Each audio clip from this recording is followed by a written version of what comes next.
Guys, UFC Freedom 250 just fucking ended. I don't even know what the fuck to do with myself right now. Like, Topuria is no longer undefeated.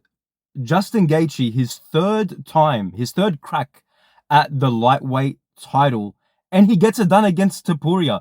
He's lost against Khabib, lost against Charles Oliveira, he's lost against Max Holloway, and he's won against Ilia Topuria. Alex Pereira tries to make history, tries to become a 3-division champ, and it ends by TKO. We had a lot of crazy things happen. Sean O'Malley got the knockout. Let's break down UFC Freedom 250. To open up the card, we had Diego Lopez versus Steve Garcia. Steve Garcia was actually doing good in the first round, but something switched with Diego Lopez. It's like he just bit down on the mouthpiece, combined or extended his combinations, and just absolutely clipped the fuck out of Steve Garcia. A nice hook, then followed up by a second hook, and that was all she wrote. But what Steve Garcia was doing was he was moving. He was becoming like he was a moving target for Diego Lopez, and Diego was having a lot of tough times trying to reach Steve Garcia. He wasn't throwing as many kicks. Actually, he wasn't. I don't think he was throwing kicks at all. But in the second round, his coaches said, you need to stop. Like, you basically just need to move forward, impose your game plan. And he bit down on the mouthpiece and just went bop, bop, bop, and finished him. That was the first finish of the card. Diego Lopez defends his ranking at number 3. We'll see what's next for him. I actually think what would be cool, Lopez versus Allen, or, man, the matchup everyone has been fucking calling for, Diego Lopez versus Yair Rodriguez. The next one, guys, Kyle Dorcas versus Bo Nickel. I picked Kyle Dorcas because I thought that him being a more well-rounded fighter and Bo Nickel being a bit more iffy with the striking. Yes, he did get a head kick against his previous opponent, but his previous opponent was a can. So, but what he did well is he mixed up his grappling. The first round, he got a very easy takedown within the first minute and wrote it out. Then the second round, the first round, he then, like, the ref stands it up, and now the commentators are like complaining, oh, it shouldn't have been like that because he just landed 2 big elbows.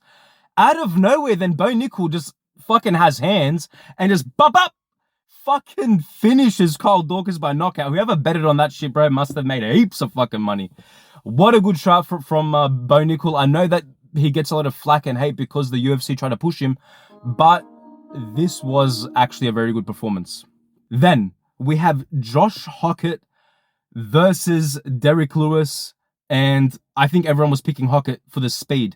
We definitely could see a massive size difference between Derek Lewis and Josh Hockett, but the speed was phenomenal from Hockett. Derek Lewis just looked like he was a blob. I mean, he does look like a blob, don't get me wrong, but it just, like, he's stumbling around, his cardio is gone after one round. Like, this isn't the Black Beast. This isn't the guy that one-shots people anymore. He's just not that kind of fighter. And Hockett, just the jabs, the 1-2s, the kicks to the body, he mixed it up so well. The takedowns as well. And then at the end, I thought he was going to get an armbar because at the end of round 1, he ends up fucking pulling an armbar and just, like, doesn't finish it. People were saying that he doesn't know how to finish armbars, but for me, how I took it was like he was just toying with Derek Lewis. Round 2 comes about, ends in a TKO, and this was just fucking crazy. Like, Josh Hockett went from being like, I don't think he was ranked when he fought Curtis Blades. I might be wrong, but he might have like edged like the top 15. Fights Curtis Blades, who was ranked number 5, gives us the best heavyweight fight we've ever seen. Just the most, like, jam-packed fight we've ever seen. Back and forth. He ends up getting the split decision. Then fights Derek Lewis. It wasn't short notice, but it was a quick turnaround. Fights Derek Lewis on the White House card and gets the finish. I would like to see him versus Volkov. I think that would be a great fight. And I'd like to see how that stylistic matchup would play Volkov. Very tall, lanky. He just beat Waldo Cortez Acosta. I'd like to see how that matchup plays. It's short but speed, but then, like, lengthy and plays at range. I don't know. I think that'd be a good matchup. And then the winner fights the winner of Cyril Gane versus Tom Aspinall, but we'll get to that fight soon. Then, Sean O'Malley versus Eamon Zahabi. This fight was interesting to me because I haven't seen Sean O'Malley get leg kicked that much, especially by a guy at the striking caliber of Eamon Zahabi, a guy that's not known for his striking. He's not really known for his wrestling.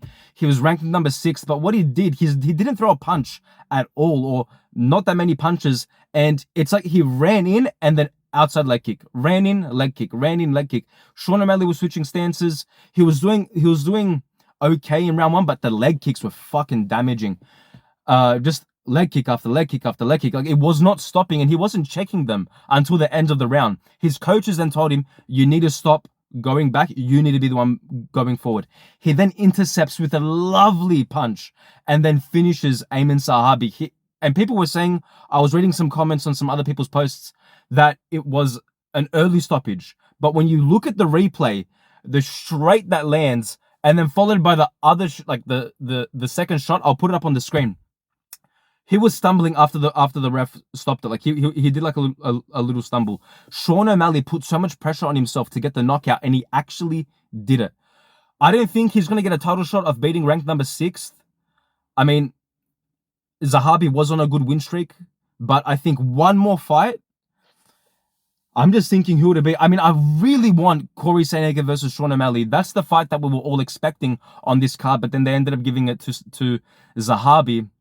So I'm not sure. I need to marinate a little bit, see who it is. He wants Peter Yan. Besides like Merab and Peter Yan, I think should be next. But Sean O'Malley beat Peter Yan. Merab beat Peter Yan. Peter Yan beat Merab dominantly in the last fight. So I don't know. I think Peter Yan's going to win against Merab. The UFC put Sean O'Malley on ice, let him rest for a little bit, and Peter Yan wins, then they'll do that matchup, because I feel that they want to push Sean. You know, Sean's their sort of cash cow, I guess, even though he doesn't draw that much. They want more American champions, I believe, and so I think that'll be the fight after Merab. Then Alex Pereira versus Cyril Gane. I had Alex Pereira by knockout, but you could definitely see the stark difference between the size, like massive size disparity. Gane was doing very well because Pereira was pressuring, and a lot of his weaknesses revolve around his defense. When he gets hit, it's like he just trudges forward and tries to go for the knockout. What Gane does is he was using the clinch. He was faking the wrestling. He was extending his combinations, and that fucking punch landed. But Herb Dean, are you fucking blind? 12 back of the head shots, and anyone that says, oh, you're just glazing because you went for Gane, because you went for Pereira. It's not about that. It's when someone like Gane, who's done eye pokes, back of the head shots multiple times, now has done, again, back of the head shots to finish a fight, or led to finishing a fight on such a large platform like the UFC 250 Freedom card. That's not on. Like, it just doesn't show honor in a sport that's dedicated around honor, dedicated around martial arts. There's rules for a reason, and Herb Dean, the dumb fuck, just doesn't incorporate or doesn't discipline fighters when they're breaking the rules. Like, it's absolutely blatantly behind the head, 12 shots behind the head. But look, Cyril Gane is our new interim heavyweight champion.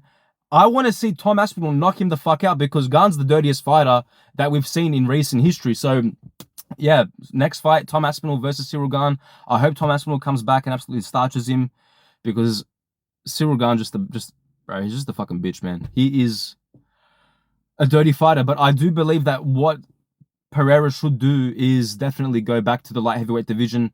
He's not built for heavyweight. Like, how large Gane was compared to him was just ridiculous, man. And people were saying, oh, but look how big Pereira is. Look how big Pereira is. He wasn't really that big. He looked like just an overgrown light heavyweight. So I think Pereira should just go fight for the title next.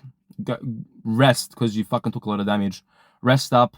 Maybe give him a tune-up fight, or not even a tune-up fight, because there's none of that in UFC. But let's get him a top 5 fight again. He'll win that, then fight for the belt. And the upset, like, this is the year of the upset. Like, I'm just going to pick underdogs from now on, because like, Justin Gaethje, his 3rd crack at the belt, and he beats Ilia Topuria. From round 1, we saw him just eating jabs. Topuria was. Topuria was not doing any head movement. He was doing his high guard and walking forward, but you could see the size discrepancy in terms of height and in reach. Jab, jab, jab, uppercut. The uppercuts were good. What Topuria was doing well there was the body shots. At one point, Justin Gaethje was hurt to the body, but Topuria exhausted himself, went to the wrestling and just rested there. Then the next round, Justin Gaethje just kept battering him. It was crazy. Then at the end of round 4, Topuria's brother Alessandro Topuria calls off the fight because he looked, I'll put it up on the screen, 2 black eyes, he could not see. It was an absolute beatdown. We saw Justin Gaethje mix in sometimes a little bit of the wrestling. It wasn't successful, but he got Ilia Topuria thinking. Topuria is used to just knocking out guys. Alexander Volkanovski, Max Holloway, Charles Oliveira. Those 3 fighters are of greater caliber than Justin Gaethje. Like, it's true. Charles Oliveira beat him. Max Holloway beat him. Justin Gaethje I'm talking about. Alex Volkanovski, okay, hasn't beat Justin Gaethje, but just in terms of accolades within the sport, is a much better fighter than Justin Gaethje. So there was a massive, massive underdog. And Justin Gaethje gets it done. He mixed up the boxing. He made it dirty. He pressured. The thing is, the way that Oliveira was pressuring, his chin was high. The way that Justin Gaethje was pressuring was uppercuts, was clinch work, he was mixing up the style of pressure, and that's what got it, and that's what gave him success. Ripping uppercuts, ripping to the body, jabbing to the eye was crazy. Topuria definitely did have an opportunity to finish Gaethje when he hurt him to the body. Instead of going to the ground and trying to finish him or trying to do a submission, he should have let him up. If you're hurt to the body, don't go to the fucking head. Let the fighter back up, finish him to the body. What a crazy fucking event. I couldn't believe it. This was the best. Better than UFC 300, this card was.